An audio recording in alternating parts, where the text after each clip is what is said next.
अस्सलाम वालेकुम नाज़रीन। आज हम देखेंगे दुरुस्त तलफ़्फ़ुज़ में हम देखेंगे आज लफ्ज़ अखलाक। तो अखलाक जो है ये अरबी ज़बान का लफ्ज़ है और ये खे लाम काफ इसका मादा है। इसको दो तरीके से पढ़ा जाता है। एक है खलक, खलक कहते हैं जो कुछ पैदा किया गया हो, एक रबी इसमें रब्बी कल्लज़ी खलक।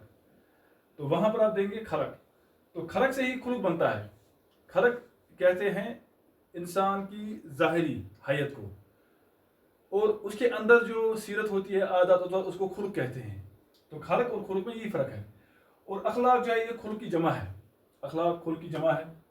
लेकिन आमतौर पर कश्मीरी ज़बान में हम यहाँ पर जब हम किसी का नाम रखते हैं तो हम इखलाक ही बोलते हैं, या हमें बोलना होता है कि उसके अखलाक अच्छे नहीं हैं तो हम कहते हैं उसके इखलाक अच्छे नहीं है, जो कि गलत है। और चूँकि हम नाम रखते हैं तो नाम में प्रॉब्लम होती है।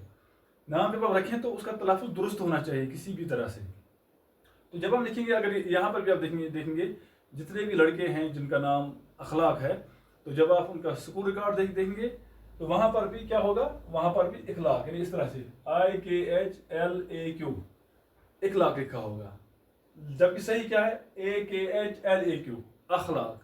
तो ये देखना होता है कि ये किस ज़बान का लफ्ज़ है और इसका सही तलफ़्फ़ुज़ क्या है, तो उसी को रिवाज देना चाहिए जो सही तलफ़्फ़ुज़ हो। अस्सलाम वालेकुम।